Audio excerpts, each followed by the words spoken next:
Good morning. My name is Rabbi Chaim Belyak. I'm the volunteer executive director of Friends of Jewish Renewal in Poland. We are pleased to present with our partners in Poland, Beit Polska, a very important series entitled Freighted Legacies.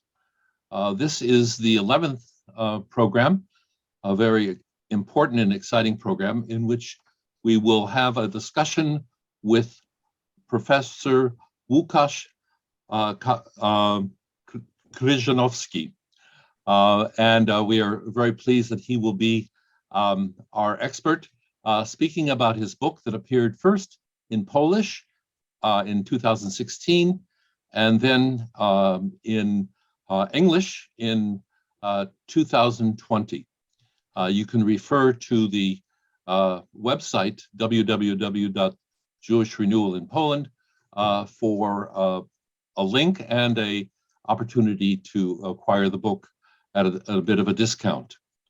I'm pleased to welcome Professor Krzyzanowski with a board member of Friends of Jewish Renewal in Poland, Professor David Kater, retired from Arizona State University School of Law.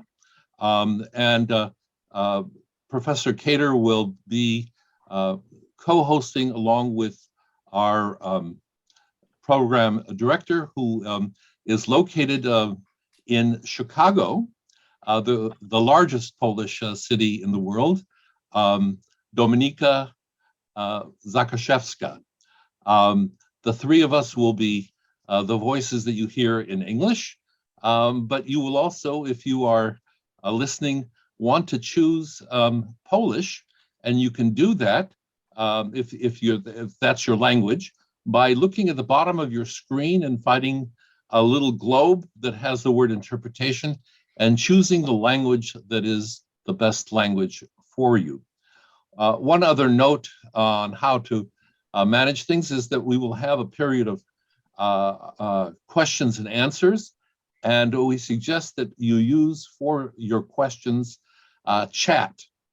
Again, welcome to Freighted Legacies. After the lecture, we will share with you our upcoming programs.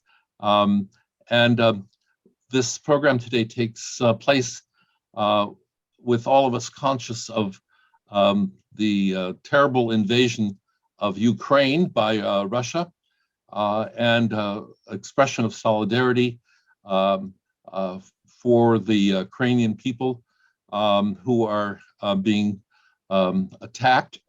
I'd like to now turn to Dominika Zakaszewska for you to receive greetings from Beit Polska. Witamy Państwa serdecznie na kolejnym webinarze z serii Freighted Legacies. Cieszymy się bardzo, że webinary cieszą się coraz większą popularnością i mamy coraz więcej osób dołączających, które są zainteresowane prezentowanymi tematami. Witamy Państwa w imieniu Beit Polska, Związku Postępowych Gmin Żydowskich w Polsce oraz Fundacji Friends of Jewish Renewal in Poland z Los Angeles. Mamy nadzieję, że również ten webinar spotka się z Państwa tak dużym zainteresowaniem jak poprzednie. Jeżeli chcą Państwo słuchać webinaru w języku polskim, na dolnym pasku narzędzi znajdą Państwo możliwość opcji tłumaczenie. Należy wtedy wybrać opcję języka polskiego. Zachęcamy również do zadawania pytań zarówno w trakcie, jak i po zakończeniu prezentacji. Jeżeli pytania pojawią się w trakcie, proszę wpisywać je w głównym czacie. Wtedy w odpowiednim momencie będziemy robić przerwę i zadawać pytania tak, żeby mogli Państwo na pewno uzyskać na nie odpowiedzi. Zapraszamy serdecznie na prezentację. Now it's my pleasure to say a few more words about our speaker, the author of the book, Ghost Citizens, A Jewish Return to Post-War City, in this case, the city of Radom. Professor Krzyzanowski is a member of the Polish Academy of Sciences in Warsaw. He's been a postdoctorate fellow at the University of Berlin, University of Oxford, and has also worked at Yad Vashem. As I stated earlier, his book, Ghost Citizens, Jewish Return to a Post-War City, was first published in Poland in 2016 and by Harvard Press in English in 2020. The rare documents upon which much of the research is based on are an important glimpse at the period right after World War II that was faced by Jews returning to the cities that they had come from and attempting to take up their lives once again. And as a child of survivors, doing what my mother and many other survivors from Poland tried to do, which was to see if someone had somehow remained alive, if there were family members that they could reunite with, and at least attempting to reestablish themselves.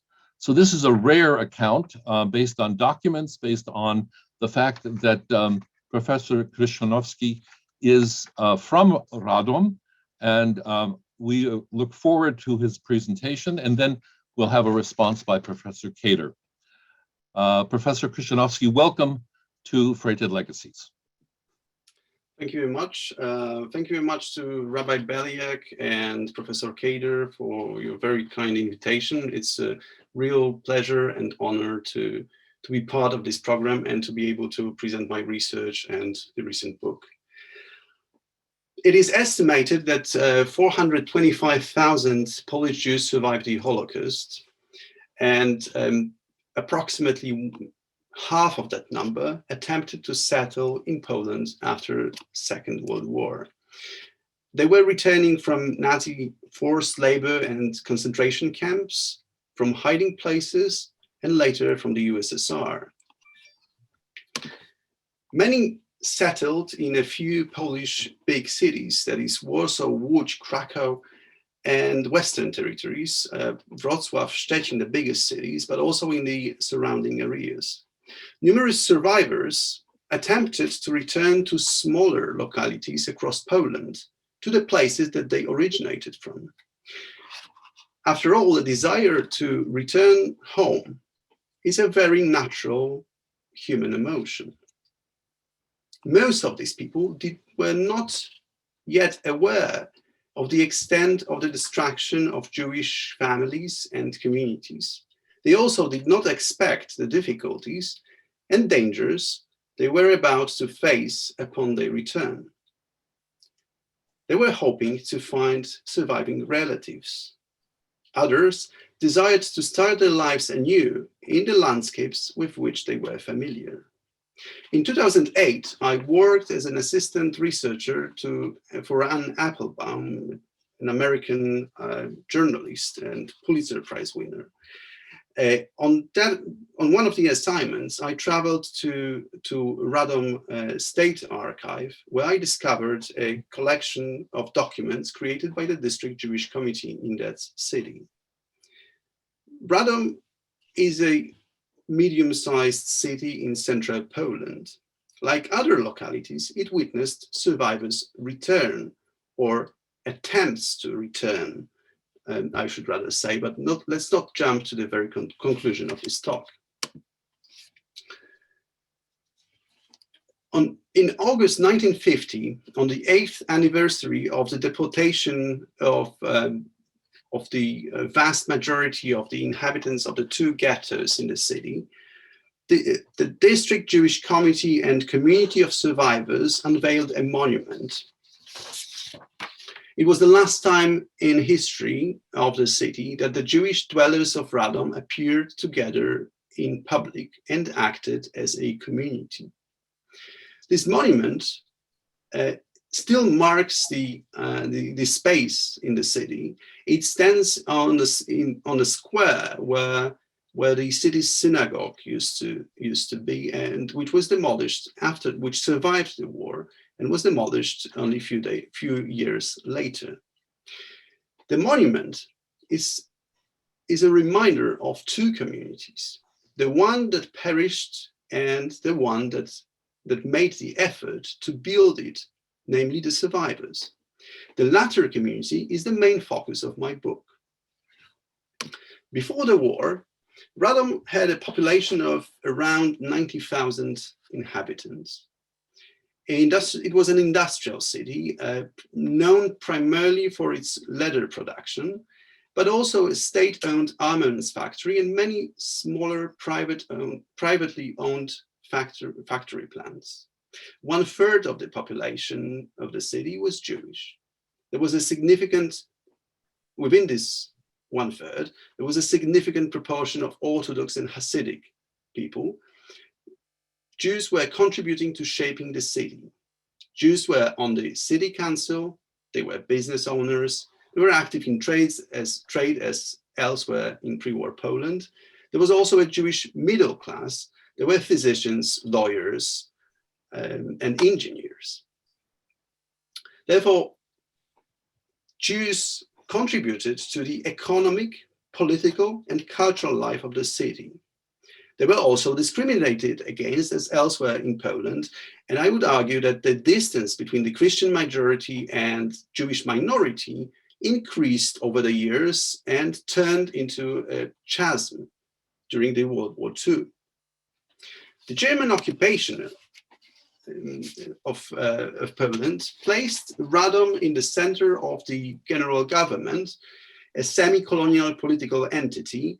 Radom was the capital of one of the 4 and later 5 districts of the general government.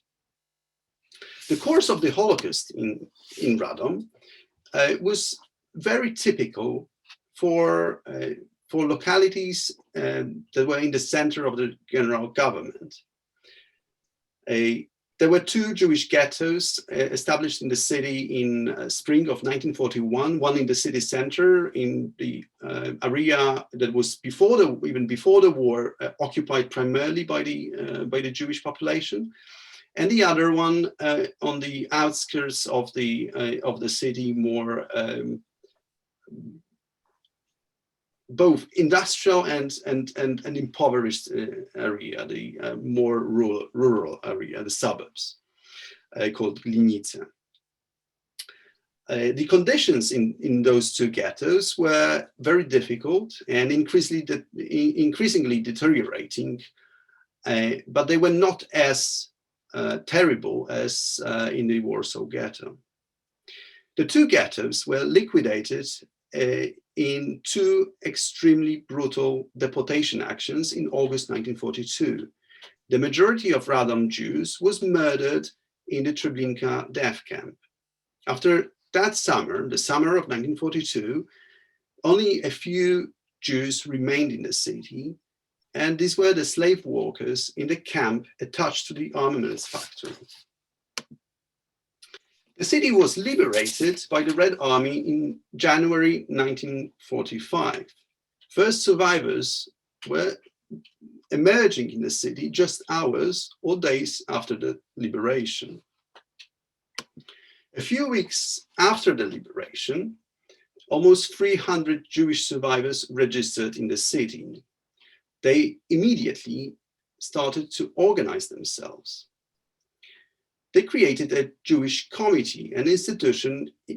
Such institutions were existing or were being created by survivors in many other places across Poland. Like many of the committees that were created spontaneously, the Radom Committee soon became a district branch of the Central Committee of Jews in Poland, which was based in Warsaw. The Jewish Committee was fulfilling several needs. It was representing survivors in contact with the authorities. It obtained food supplies and clothing for the survivors. It was registering survivors arriving in the city, which was both very important for justifying their needs in front of the authorities when they were requesting, for example, food supplies. But it was also important for survivors themselves, because those who were coming to the city could look at the list and see whether somebody from their relatives or friends had survived and returned to the city. They were also offering aid to survivors. There was little financial aid, but it was very important for those who were for most of the survivors were penniless and still wearing camp clothes when arriving in the city. They also the committee in Radom for a short period also provided basic medical assistance. They run a surgery. They also run a night shelter, a place where those who were returning to the city could, or were passing through the city, could stay overnight and get a hot meal. And also a very important thing, especially for those who were passing through the city in winter of 1945. And as you know, Polish winters can be quite harsh, not like the winter we have these days. But the committee fulfilled also another need. It provided a basic sense of community. Most of the survivors did not have any surviving relatives. And also, soon after their arrival in the city, they became targets of hostility and violence carried out by the local non-Jewish population. So being together was a very important, an important thing. There were 7 Jews that were murdered in the city in 1945. Most recent, and obviously those murders happened in many other cities and villages across Poland. The most recent research estimates that a total number of survivors killed by Poles between July 1944 and the end of 1947 can be placed at approximately 1,100. But the killings were just the tip of the iceberg. There was verbal abuse, institutional discrimination, and less deadly acts of physical violence that the survivors had to cope with on a daily basis. I would argue that it was not only deeply rooted and widespread anti-Semitism that was standing behind those acts, but also the fact that the Jews were the most vulnerable group in post-war Poland.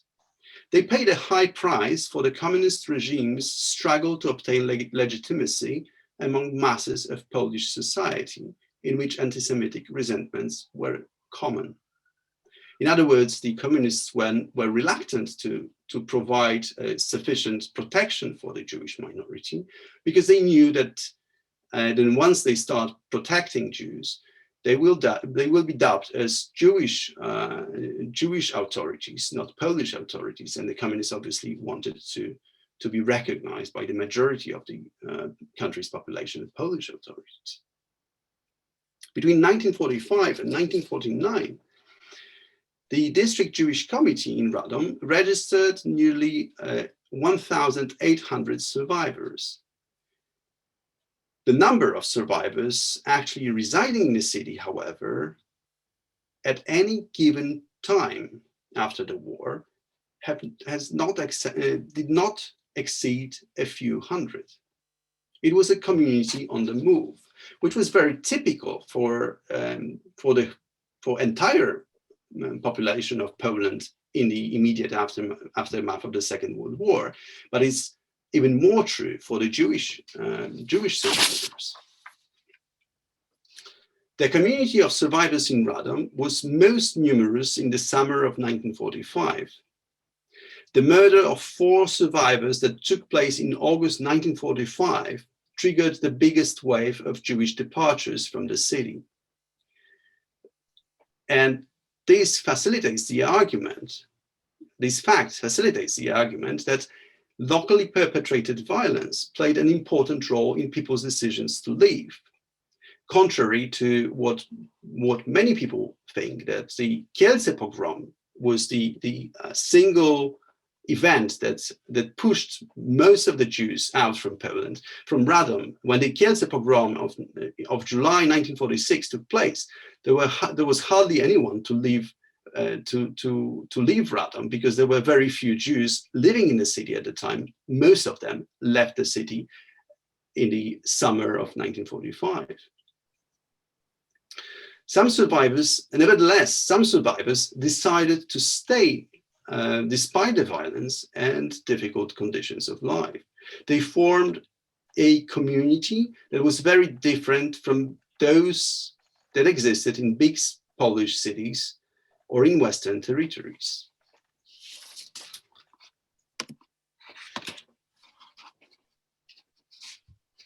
The district Jewish committee was at the center of this community. The attempts to establish religious congregation and local branches of Zionist organizations were unsuccessful. Before the war, there were several Jewish newspapers published in the city. Obviously, after the war, the community was not able to recreate any of those or revive any of those cultural activities. The survivor community in Radom was small, constantly changing due to those coming and going, the survivors arriving in the city and living in the city. And it was also conflict-ridden. It was unable to create institutions sufficiently powerful to become partners with the local authorities. As a result, Jews were almost invisible in the post-war city. They had no impact on local politics, not even in matters pertaining directly to the Jews. Many survivors never returned to social roles and occupations they had been active in before the war. Their return in social sense turned out to be impossible. Therefore, I use the phrase ghost citizens to describe those survivors, for it aptly conveys the situation in which physical presence of Jews did not bring with it their participation in social life of the city. This, however, does not mean that the survivors of the Holocaust in Radom were passive victims or remained apathetic in relation to their surrounding reality. On the contrary, they were active subjects. The rebirth of Jewish community in its pre-war shape turned out to be impossible. These survivors created a small and isolated community while attempting to rebuild Jewish life, their institutions, and networks in the city. They did so against all odds. Despite the complicated social, political, and legal reality to which they had returned. The reconstruction of social ties and institutions, as well as efforts to recover property that had belonged to them or their murdered relatives, support this assertion. Jewish survivors manifested their agency and desire to take control of their own lives. My book addresses a fundamental question hitherto glossed over by contemporary scholarship. That is, who were these people and what was their day-to-day experience in provincial Poland immediately after the genocide? Using all available sources and documents from the archives located on 3 continents, I build a picture of the community and the most important source of these documents that Rabbi Beliak mentioned during the introduction is a collection of district Jewish committee documents that survived by a fluke and was found in a shed on the outskirts of the city by the political secret police only in 1974. Using those documents, I pursue an in-depth study of everyday life of survivors, their interactions with non-Jewish population of the city and the authorities, as well as Jewish agency, has manifested in attempts to recover property and rebuild the community. It is I would argue that the profound study of these issues is possible only through a micro-historical lens. However, the sweeping implications of such inquiry go far beyond the local context. Thank you very much for your attention, and I'm ready to take the questions. Thank you. Thank you, Lukasz. If I may presume to call you by your first name, my desire now is to turn to my colleague, David Cater, who is going to respond to his visit to Radom with you and his reading of the book. And we're inviting questions from people. Thank you very much for your enlightening introduction. There are many stories you didn't tell yet, so we're going to drag them out of you, and people will also have to read. Thank you. Thank you so much. David? Yes, thank you, Rabbi. Let me begin by first thanking Lukasz in two ways. First, for this remarkable book. If I had the emotional stamina, I would read it again. But as he knows, and you know, Rabbi, my mother's from Radom, and I embraced this book as soon as it came out. And so I thank him for this labor. It's an extraordinary read. I also want to thank him virtually again for giving of his time when my wife, who you maybe can see in the background in this image, and myself and colleague Anya were in Radom, and he was kind enough to give us a substantial portion of a day and showed us around and identified many important locations in the city. And we even had a dinner together. So that was a very meaningful and important experience for us, and I'm grateful to him still for that time. As the rabbi said, there are many questions, but I would like to begin sort of at the macro level, and then, if time permits, dive into some specifics. So my first question is, how has Poland and your Polish readers, assuming there are many, responded to your book? I ask because of the many pieces of literature, fiction, nonfiction, that I have read about the Holocaust that is set by either Polish writers or in Poland, that has any level of what I would call criticism or a narrative that speaks of Polish complicity in Jewish suffering, either before the war, and let alone in your book after the war, has received pretty strong pushback, as I understand. Certainly Neighbors, the book Neighbors by Jan Gross some years ago, is probably at the pinnacle of that example. So I would be interested in knowing your experience once your book became available to the Polish community in Poland.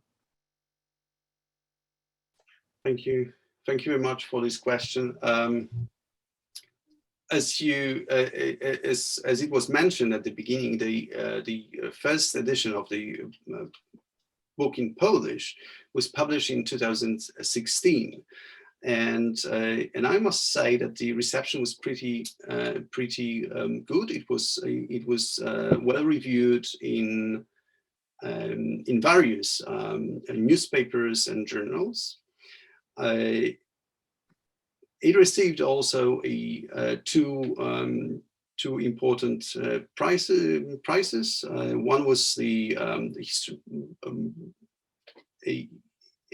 award for a book in history that I received in Warsaw, but another one which was also very important and was personally also important, that it received a literary award of the city of Radom for academic and academic and popular academic books, which I found as a recognition of the not only of the importance of the book, which obviously every author is flattered to receive an award, but I found it as a recognition of the importance of the topic and the community that I wrote about. But to add a grain of salt to what I said, the city of Radom created a series of the memorial plaques in the city, which tells the story of it's called the Trail of the Memory of the in the memory of the Radom Jews, which the plaques were not in the place, I believe, where you visited the city yet, and there is no plaque that would commemorate the existence of the Jewish community after the war, and when I petitioned the city, I wrote a letter to the mayor and the head of the then head of the local cultural center that was about to unveil this trail. I have not received any response from the mayor, and the head of the cultural center wrote that it's impossible to commemorate everything, and the places where the plaques will be placed were discussed with the experts. So even though the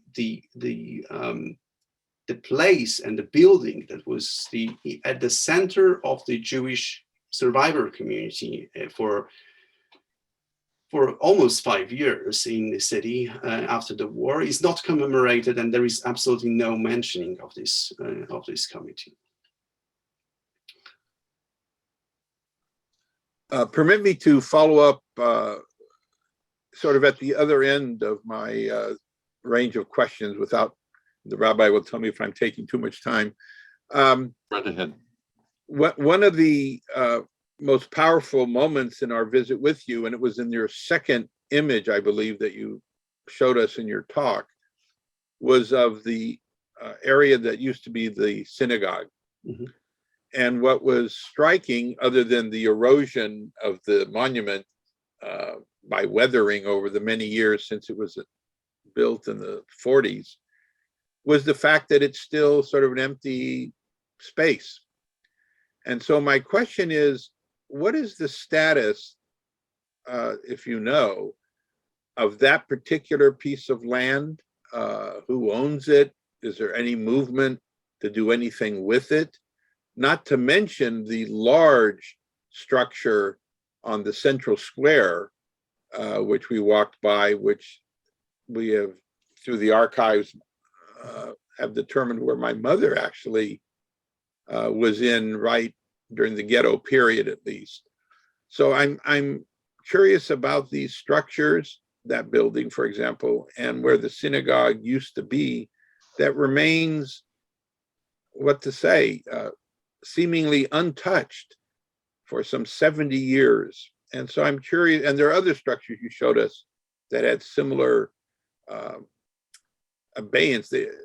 I would call them ghost properties, to echo your phrase, ghost citizens. So I'm curious if you know why that has continued so. Mm-hmm.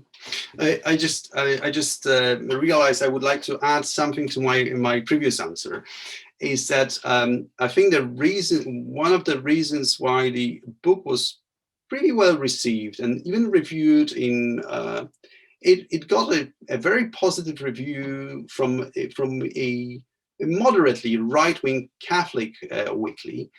And I think that the reason why it was well received was the fact that I did my best to make my readers able to empathize with the main characters of the book, or the people that I wrote the book about.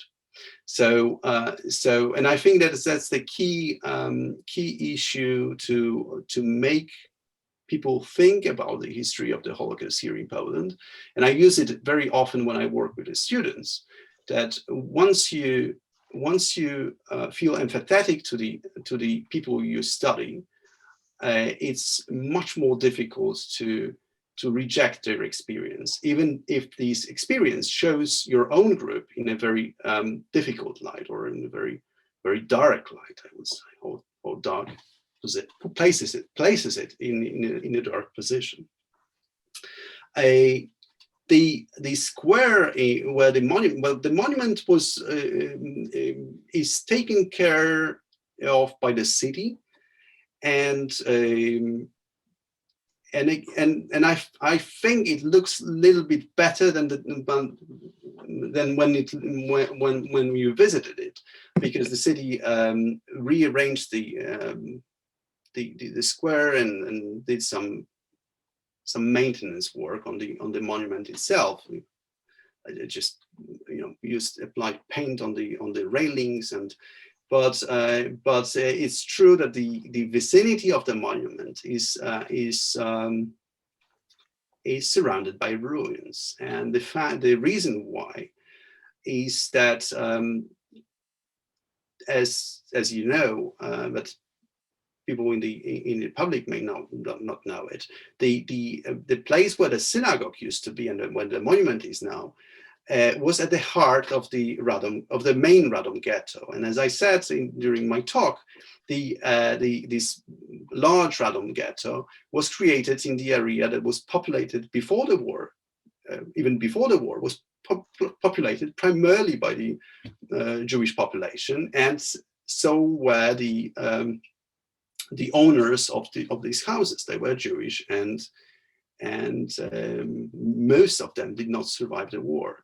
So that brings us to another topic covered in my book, that is the Jewish property, the fate of the Jewish property in the post-war period, that became de facto state-owned, and those houses were used for communal housing for last 70 years.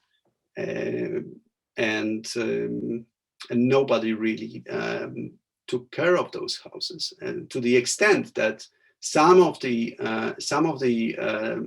large houses were not demolished. They collapsed themselves in the so the main street of the Radom ghetto, which is just one block from from where the monument stands, is looking differently. It's looking very different today than it was even 10 or 20 years ago.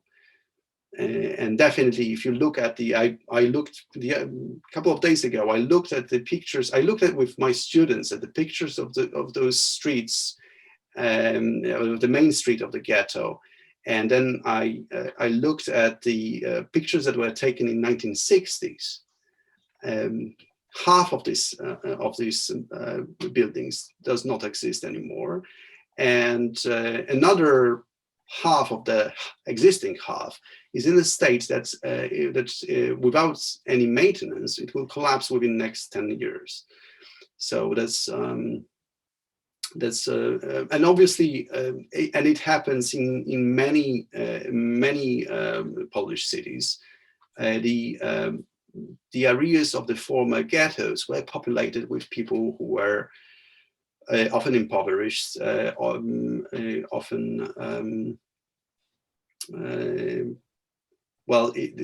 those people who were settled in these houses, in the communal houses, were not the elite, to put it mildly. So that also contributes to the state in which this neighborhood is.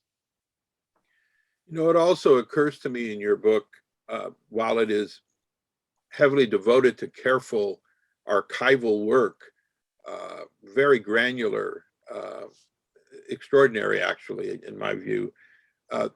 What is sort of very special as well, and you noted right in your opening lines of your acknowledgement, is that you also interviewed approximately, I would guess, 30 survivors.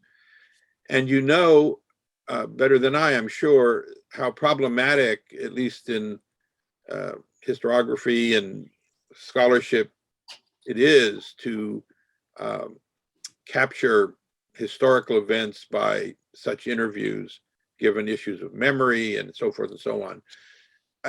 I'd like you to share with us, if you can, that experience, how the survivors responded to you, given your interests, how defensive or open, to what extent you may have been able to corroborate statements.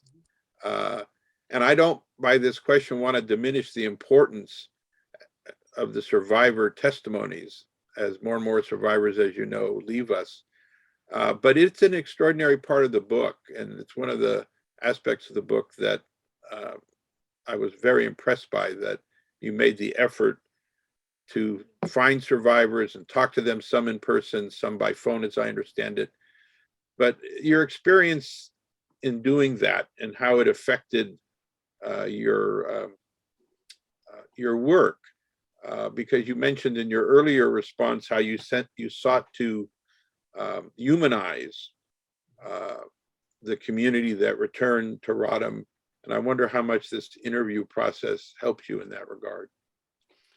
Oh, thank you very much. Well, I didn't need to humanize those people for myself. So, and also it's one of the biggest difference in working on the English edition of the book was that I was aware that I don't need to humanize those people to the American audience.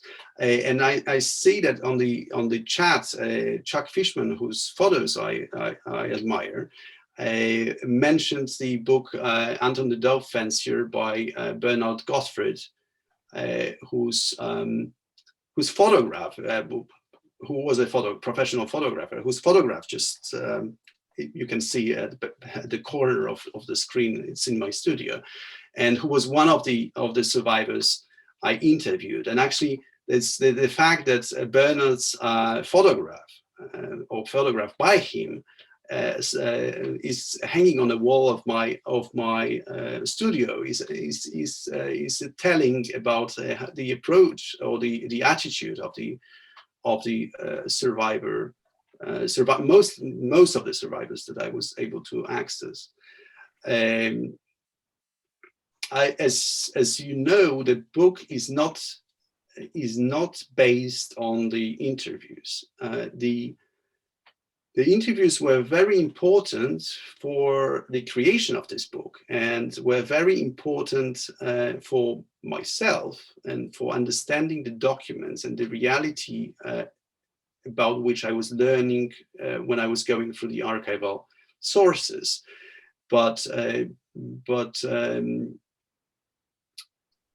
And so the meetings with these survivors were much more important than its evidence in the references in my book, or the number of uses of those interviews, or direct quotations from the interviews I do in the book. Many of the survivors were surprised that I want to talk about the post-war period, because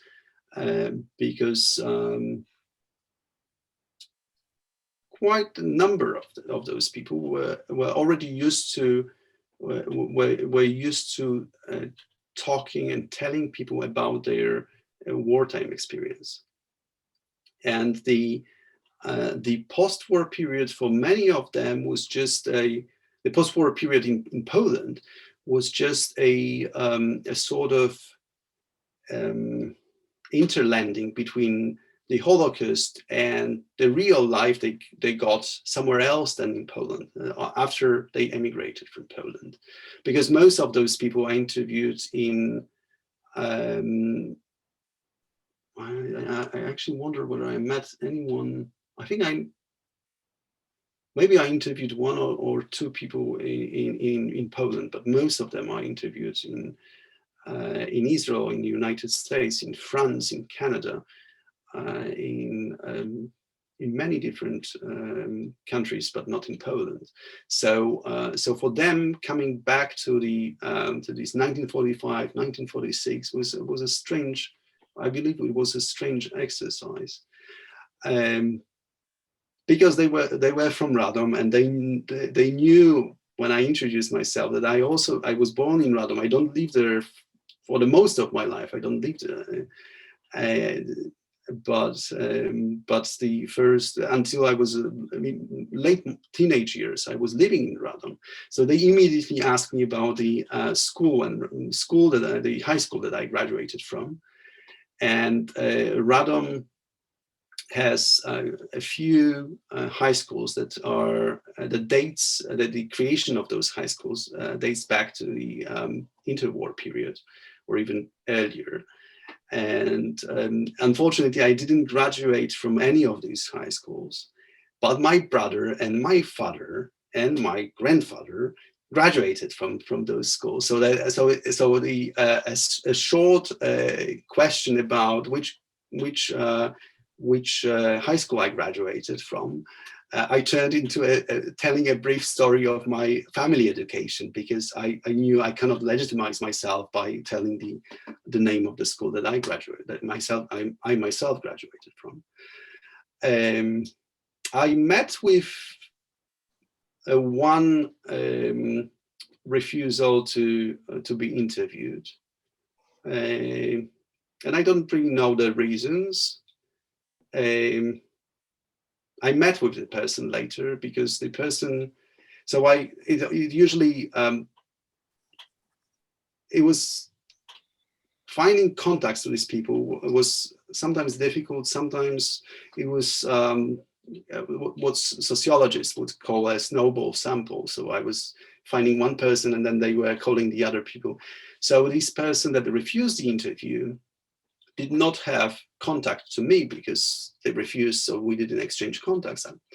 But they knew who referred them to me, so they called the person that referred them to me, to them, and asked for my phone.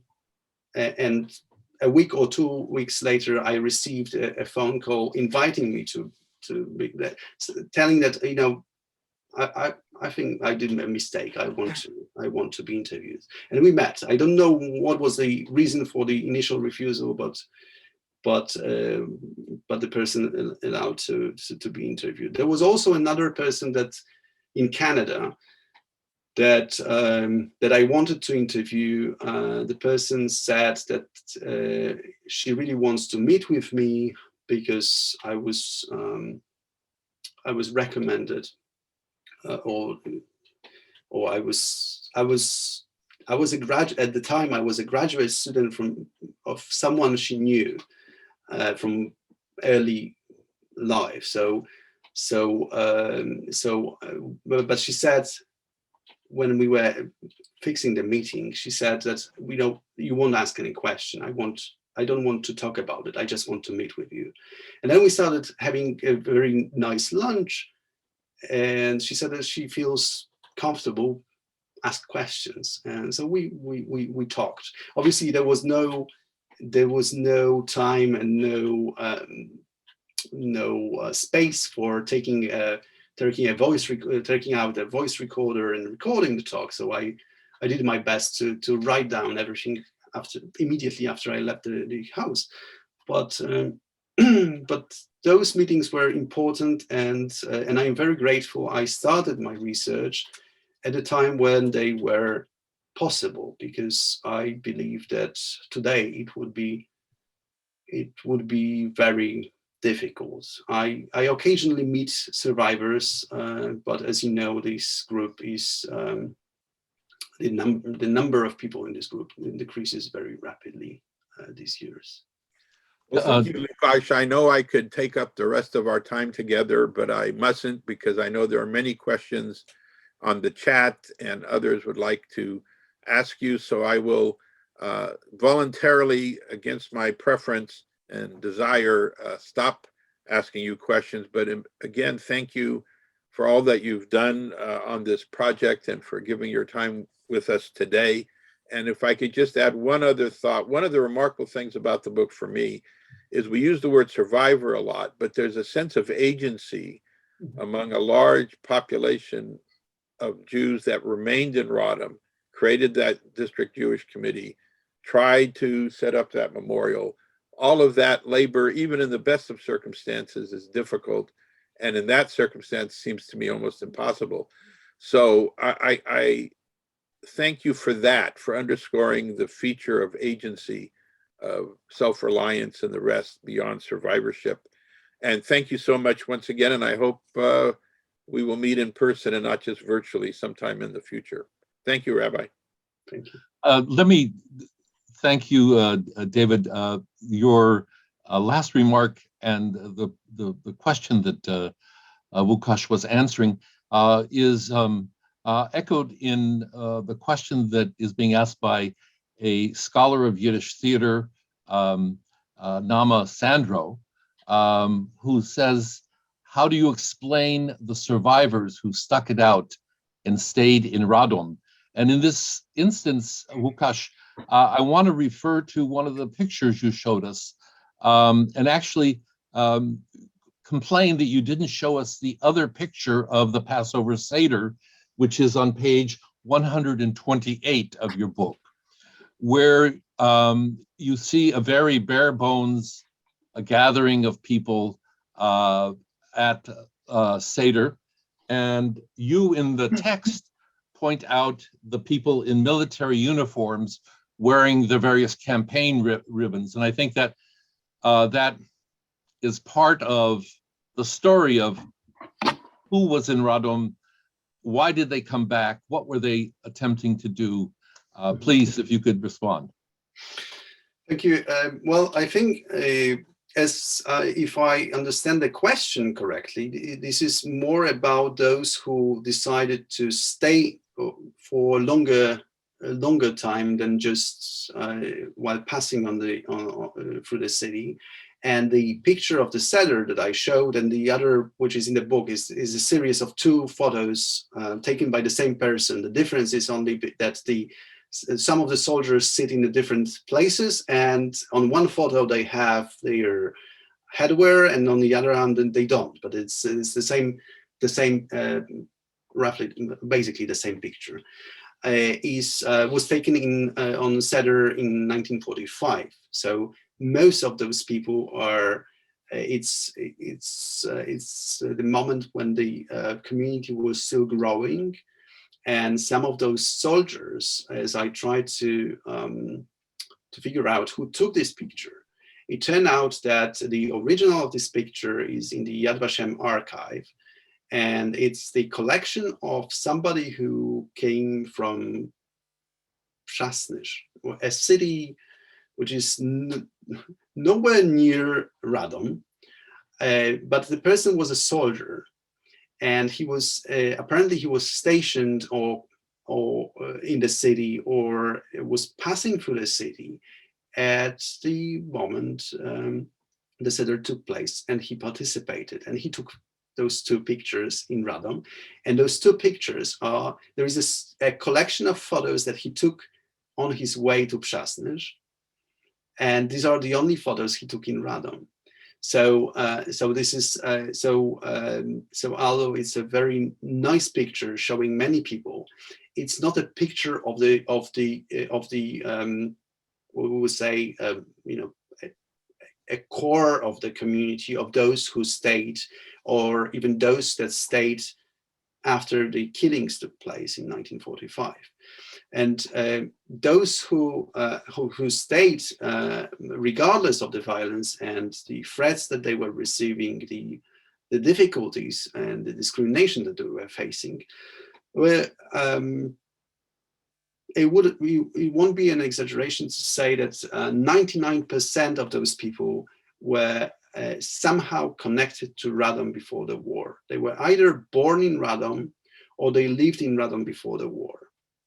I actually compared two registration lists from by the committee of the survivors in early 1945 and in late 1946, so after the Kielce pogrom.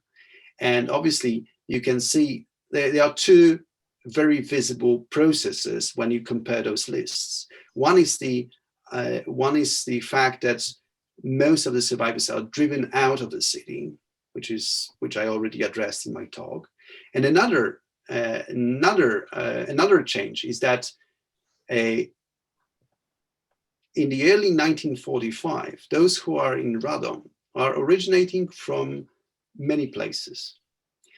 Roughly, we can divide them in three groups. One group, the first group, and they are similar in size. The first group would be those who were originating from Radom. Second group would be those who originate from whose hometowns were in the vicinity of Radom, in the, well, approximately in the distance of not more than 100 kilometers or 70. 100 kilometers would be also Warsaw, so 70 kilometers. And another 1/3 of this group are those who originate from all over pre-war Poland. There are people from Vilnius, there are people from Krakow, there are people from Warsaw, different places. This is early 1945. When I compared it to the list from late 1946 after Kielce pogrom, I think almost 99% of those people are those who had some pre-war connection to Radom. And that facilitates the argument that this was the attempt, that those people really attempted to return, that they had something to return to. For many of them, it proved to be impossible to return. But I think the question, if I read the intentions of somebody who asked it correctly, there is also a question probably why they attempted to return, and I think it's I get this question pretty often, but I think it's very natural to want to return, and when we think about what they expected, and most of them expected that somebody survived. People were disconnected with their families at different stages of the Holocaust, so they didn't know that everyone was dead, and they hoped that somebody survived. And the natural place where you would search for a surviving member of the family would be place that you once called home. So in other words, I think it is a very natural phenomenon that the survivors of the Holocaust returned or appeared in their original, the place of their origin after the war. Most of them returned for a very short time, and were in the city only temporarily. Some of them stayed, and those who stayed, some of them stayed because it was difficult for them to start anew somewhere else. And when I looked at the occupational structure of those people who stayed, many of them were craftsmen, and I argue that for craftsmen it's more difficult to start in a new place than, let's say, for a physician or an engineer or a worker. Because obviously, physician and an engineer, their strength is in their education, so they can start easily in a bigger city. The worker does not own the equipment that he works with, so he or she can start working in a factory in any other place, and they were better places to start than Radom. But for craftsmen, they need to perform the craft. They need their work tools, and they need their workshops. These were mostly, before the war, they were mostly privately owned. Jews were highly represented in craft in Radom before the war, and only very few of them employed workers. They were oftentimes family workshops that they were running, small family workshops. And I argue that some of them hoped that they will be able to recover this part of their pre-war lives. This obviously turned out impossible. So the Jewish committee, as many other Jewish committees across Poland, attempted to create cooperatives, the places where they would the artisans could perform the crafts using work tools that they were obtained by the Jewish committee. In case of Radom, these were the sewing machines that they were Jewish owned before the war, that they were the owners of these machines were dispossessed by the Nazis. The sewing machines were used by a German-controlled firm during the war, and after the war, they became in control. They came into control of the municipality. So the Jewish committee actually rented the equipment that was Jewish owned before the war, rented the equipment from the state management. But this was, on one hand, this was it was an opportunity for the artisans to start working their craft, performing their craft. On the other hand, this was also an opportunity to create a sense of community for many of those artisans were not only working in the community, in the cooperatives, but they were also living in those cooperatives. And those 4 people that were murdered in Radom in August 1945, the single event that triggered the biggest wave of survivors leaving the city, was actually they were actually murdered in a cooperative after celebrating a Shabbos dinner. So the cooperatives were not only workplaces. May I invite Dominika, if she would like to choose from among the many questions and remarks to ask one. We are moving towards the conclusion of our time. Dominika, please.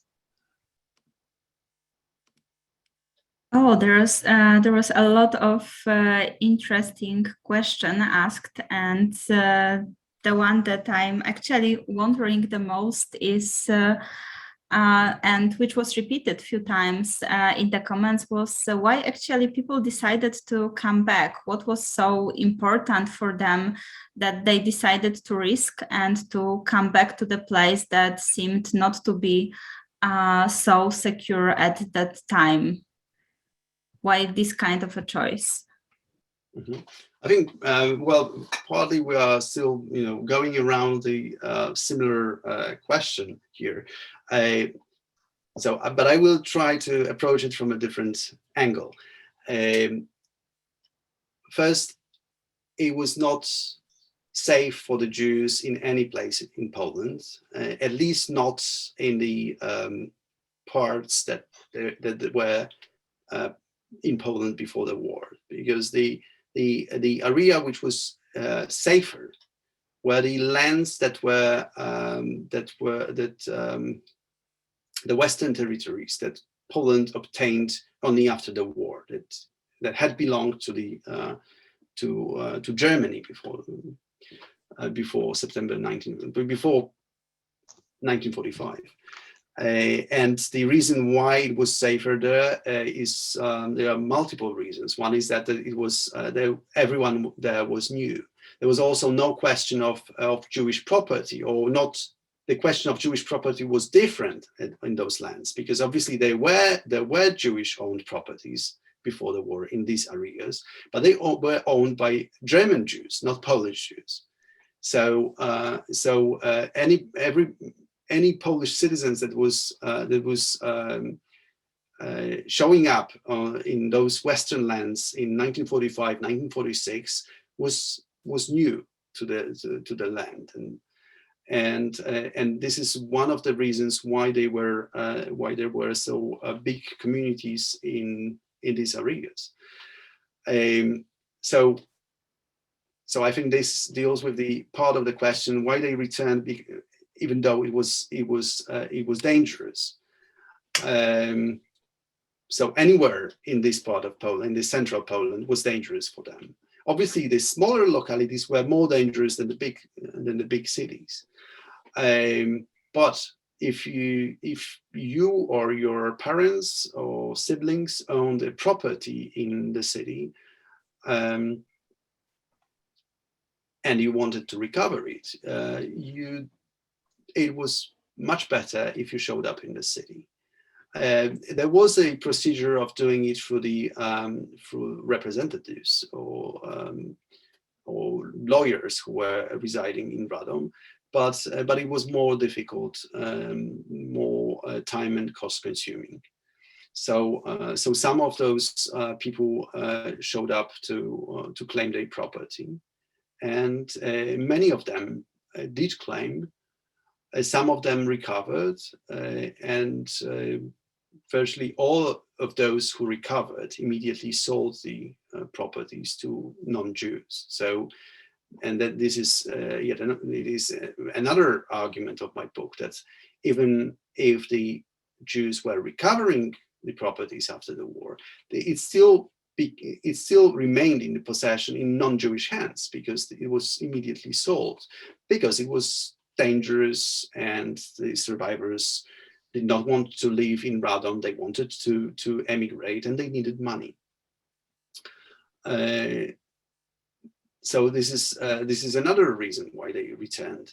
In this first period, they returned because they were looking for those who for people they knew, and they were their loved ones, their neighbors, their friends who may have survived. I would say it was the first months of the 1945. Some of the survivors, and I remember very vividly one of the interviews I did with someone who died a couple of years ago in Canada. He was aware that his parents perished, but he wanted to see what happened with their apartment, and he wanted to see who lived in their apartment. He didn't mention that he wanted to claim it. He just wanted to see, and it was a very powerful moment when in the interview when he described me how and this is in the book, when he walks on the main street of the city from which the Jews were banished during the Nazi rule. The Jews couldn't walk on the main street of Radom, and he described how he walks this street and he feels a man. He feels a man again, or it is a very young man that's returned to his city, and he feels that he can walk on this street and he reaches his home, and the windows are open, and there is a hand that is closing the window, and he cries, "Daddy!" And somebody tells a male voice in a very harsh words tells him, "I'm not your daddy, get lost." And this is like this. This is a very symbolic description, because it shows the sort of hitting the wall. And it was the experience of many of the survivors on multiple levels. And I would argue, if with what we all know about return of survivors to different localities, that is not only for Radom. It's a typical experience in many other places. So there were many reasons to return. Yeah, it's actually when we realize that those people did not know what we know now, it is actually possible to reverse the question and ask why wouldn't it be natural for them to return. Lukasz, thank you. We are very much in your debt. We have many questions. I have a surprise here, as we say in Yiddish, a landsman of mine who was asked a question. Turns out to be from my mother's city. His grandparents, at least, are from my mother's city, Olkusz, which is not far from Radom. And one of the purposes of these series, Freighted Legacies, is one, quite frankly, it is very important that we, the children of survivors, we, the people that are part of the Jewish community, that are part of the Polish Jewish diaspora, 80% of us in America come from Poland, understand the issues of finding this common bond of empathy, which you have provided such an important platform on in your work. And I cannot say anything more than, along with David Cater, who I want to thank, we are in your debt. It is so important for us to imagine, to sit with you and think with you about all of these issues about return and what it meant to our parents and so forth. Thank you so much for your participation. I'm going to ask you a question that will be a short question, but first I want to make a short commercial. And the commercials of two natures. One, this is an ongoing series. And our next talk, and I'm going to share a screen here, is with a scholar that I'm sure you're aware of, Eliana Adler, whose important book, Survival on the Margins, Polish Jewish Refugees in Wartime Soviet Union.